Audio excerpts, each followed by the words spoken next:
They let me pick. Did I ever tell you that? Choose whichever Spartan I wanted.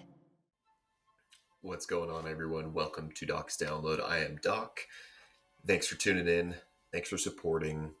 We have a really great video this week I'm really excited about. The first follower submission question that I'm creating a video about. And the question is, why Master Chief?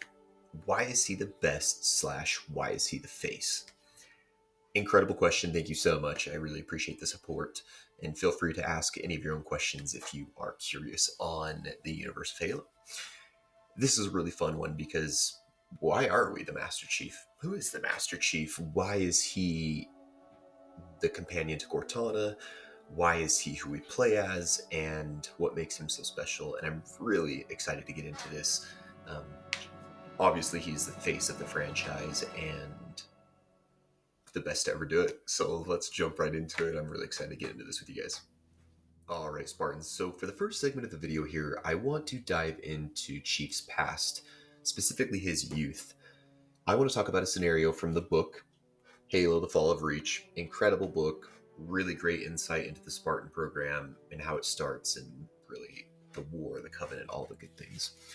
I'm going to paraphrase quite a bit of this just to save me from reading a couple pages to you, but Dr. Catherine Elizabeth Halsey and Jacob Keyes go to Eridanus to Elysium City. That is where John lives as a child with his family. They are under the guise of visiting this school to see if it's a good fit for their child, when in reality they are there to watch John and make sure he is who they want, that everything matches, that he's really who they're looking for. They show up and Captain Keyes spots him almost immediately playing with some other children on a big grassy hill. King of the Hill Hill specifically is what they're playing. They watch as John is triple teamed, yet still is able to bite, kick, punch these kids off and make his way back up to the hill. He is tossing these kids like toys. And he's a whole head taller than each kid and is just full of life, animated, having fun, winning. Dr. Halsey makes her way over to speak with John just to get a sense of him. She walks up and she asks, "What are you doing?" And he says, "Winning."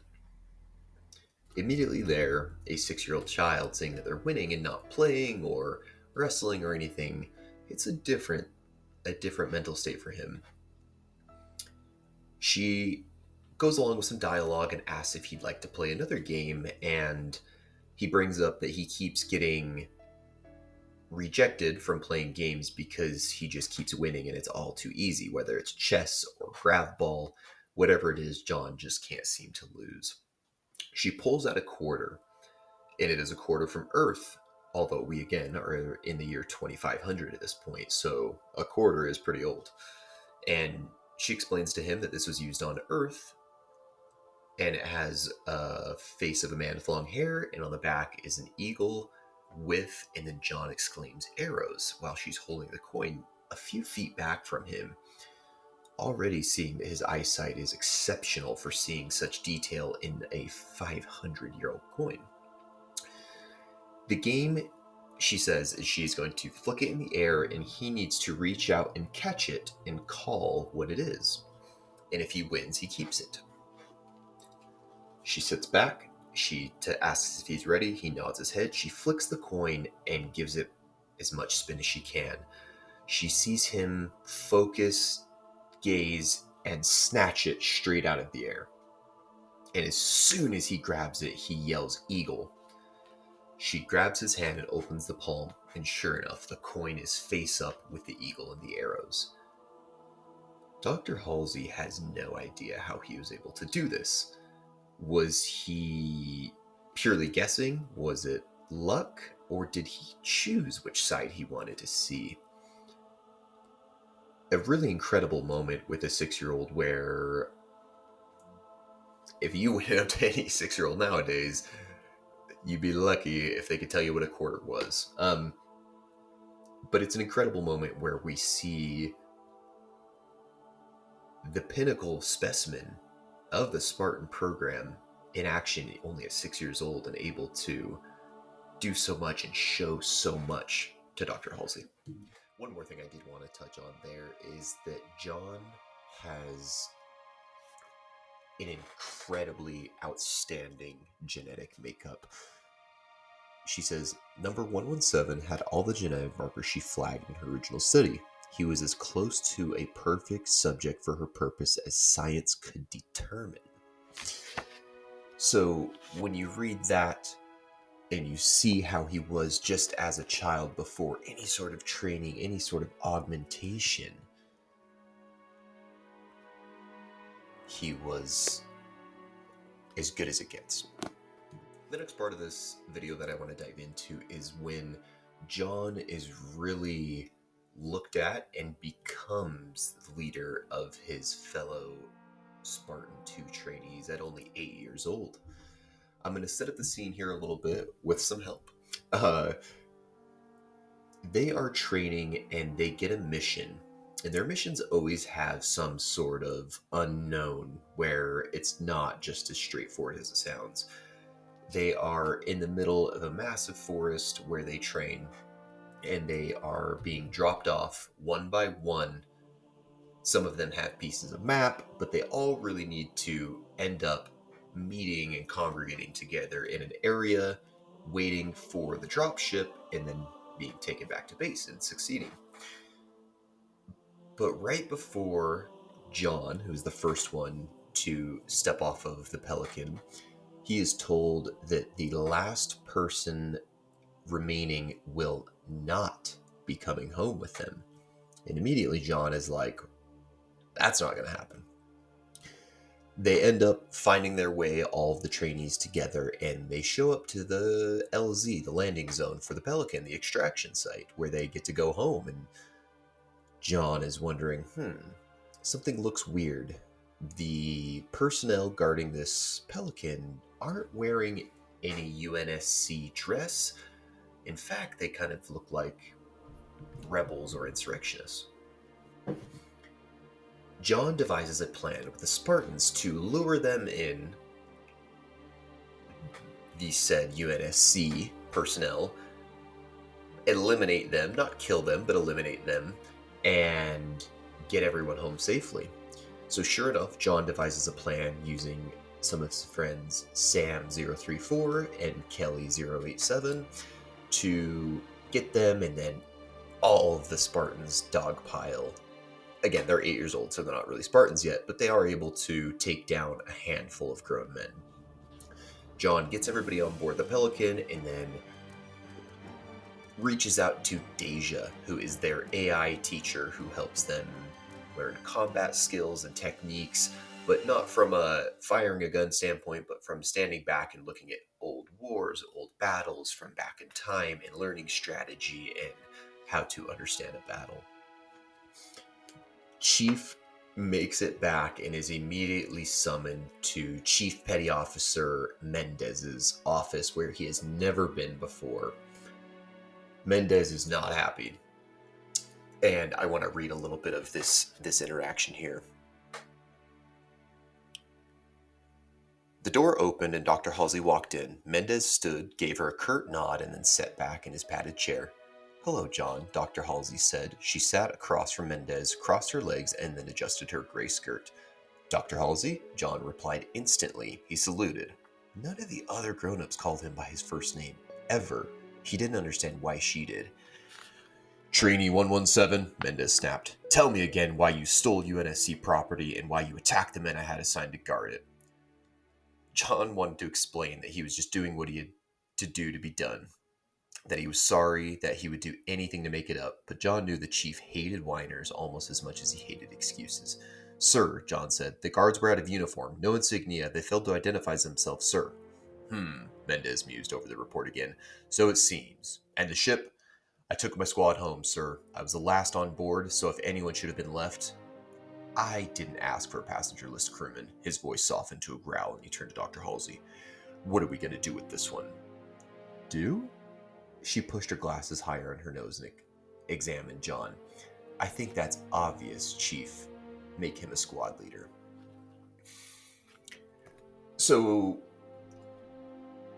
immediately, John is showing qualities of leadership, bravery, and courage, even defying orders, going against what his CO said. But he still got everyone home safe, and he still wanted to win.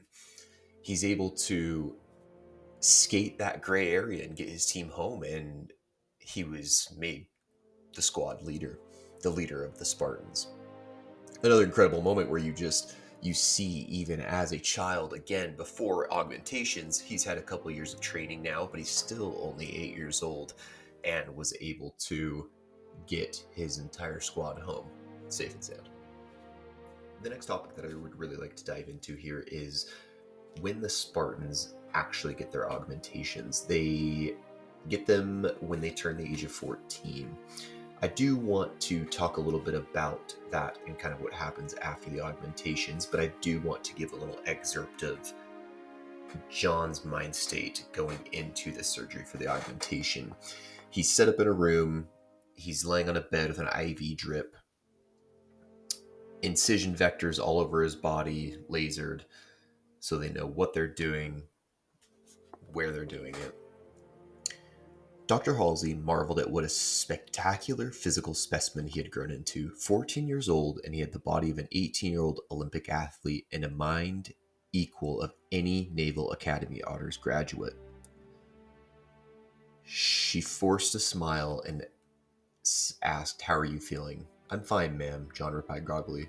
"The nurse said the sedation would take effect soon. I'm fighting to see how long I can stay awake." His eyelids fluttered. "It's not easy."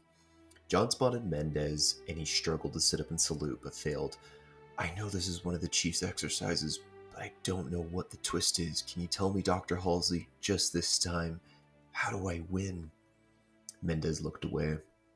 Dr. Halsey leaned closer to John as he closed his eyes and started to breathe deeply. "I'll tell you how to win, John," she whispered. "You have to survive." That's a really cool moment to me because the augmentations, clearly the trainees don't know how invasive, how illegal, how under the radar that they are, and they have no idea if they're going to survive. They don't even know that that threat looms, that they might not wake up from these operations.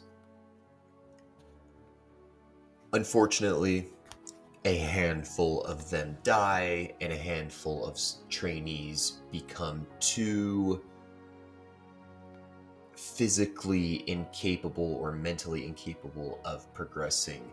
Some of them have bones that warped, some have backs that fused and things don't work properly. They can't walk, they're constantly shaking, they are in vegetative states even. And this is the first time John's really seen any loss for his own brothers and sisters, his own Spartans. And he's extremely confused and extremely discombobulated, even upset. He talks here about that all any of them want is the chance to serve. That's really what all of these Spartans are looking for. But there's some interesting dialogue here where Mendez spots John and tells him to walk with him. He leads John to a view screen, and they watch as they have just shot out in canisters into space the Spartans that have passed away, letting them have their final rest. Mendez stood and watched as the last of the canisters vanished into the darkness. "A leader must be ready to send the soldiers under his command to their deaths," Mendez said without turning to face John. "You do this because your duty to the UNSC supersedes your duty to yourself or even your crew." John looked away from the view screen. He couldn't look at the emptiness anymore. He didn't want to think of his teammates, friends who were like brothers and sisters to him, lost forever. "It is acceptable," Mendez said, "to spend their lives if necessary." He finally turned and met John's gaze. It is not acceptable, however, to waste those lives. Do you understand the difference? I believe I understand, sir, John said. But which was it on this last mission? Lives spent or lives wasted? Mendez turned back towards the blackness of space and didn't answer. This is a really intense moment and a really emotional moment because, like I was stating prior, this is the first time that John experiences casualties in his team, in his squad that he is the leader of. And he gets that monologue from Mendez about spending lives or wasting lives, and John really has to think there in that moment, were those lives lost? Were they wasted? And it really makes him ponder and think, and of course he would never want to waste the lives of his Spartans, and let alone fellow soldiers and humans. And this really, really sits with John, and it comes up a few more times about wasting and spending lives and making sure that they're acceptable losses instead of complete wastes. And just another moment where we see John really growing into that role of the Master Chief.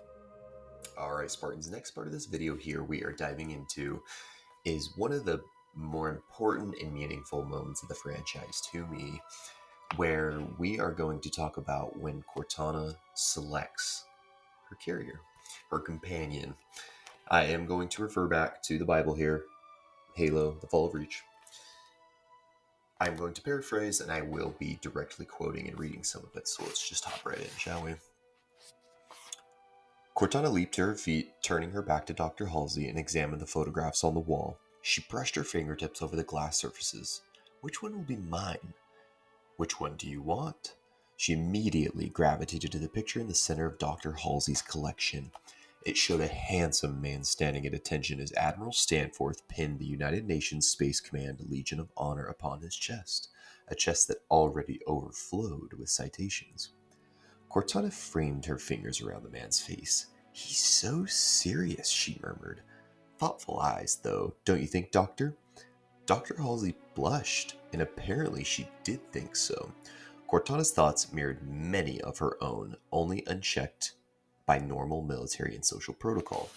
And really quick, Cortana was derived directly from Dr. Halsey's brain. In fact, a clone with memories and everything that was placed and used to create Cortana. "Perhaps it would be best if you picked another." Cortana turned to face Dr. Halsey and cocked an eyebrow mock stern. "You asked me which one I wanted."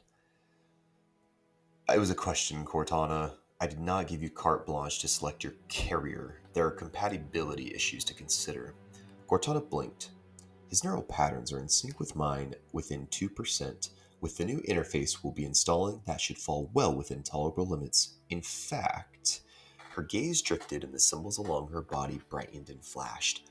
"I have just developed a custom interface buffer that will match it within 0.081%. You won't find a better match among the others. In fact," she added coyly, "I can guarantee it." "I see," Dr. Halsey said. She pushed away from her desk, stood, and paced. Why was she hesitating? The match was superb. But was Cortana's predilection for Spartan 117 a result of him being Dr. Halsey's favorite? And did it matter? Who better to protect him? Dr. Halsey walked over to the picture.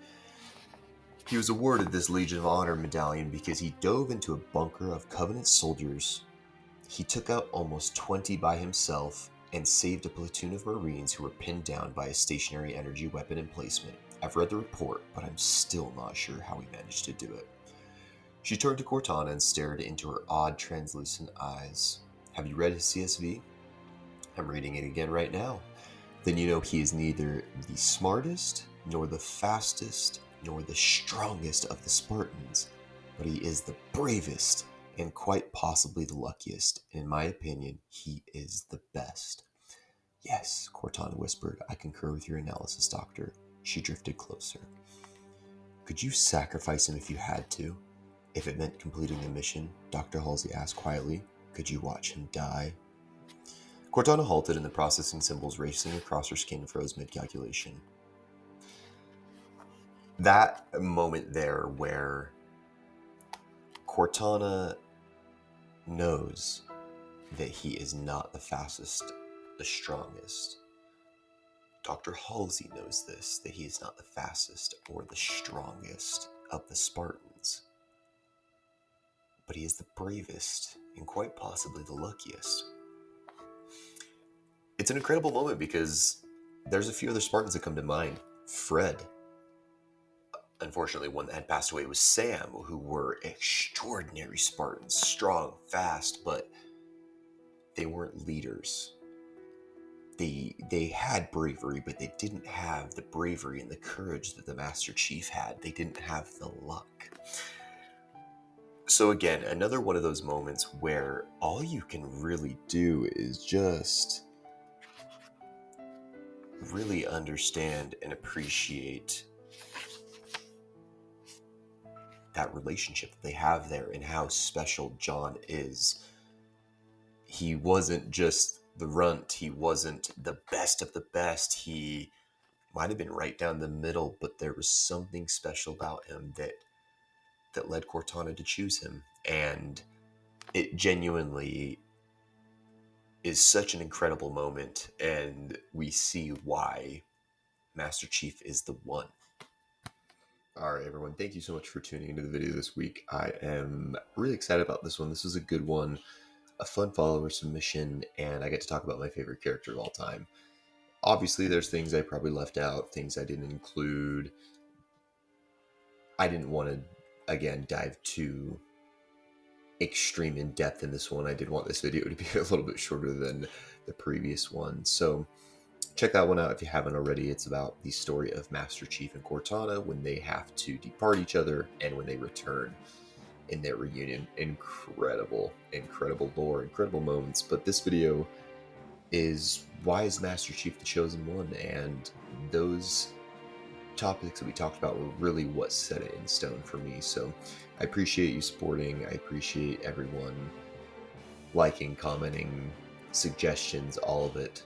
Keep them coming. I'd love to just keep having fun with these videos, the follower submissions, and really just explore some different ideas and different questions that people have about the Halo universe, aside from some of the stuff that I'll end up talking about in the future. So again, thank you so much for watching, and we'll see you next time.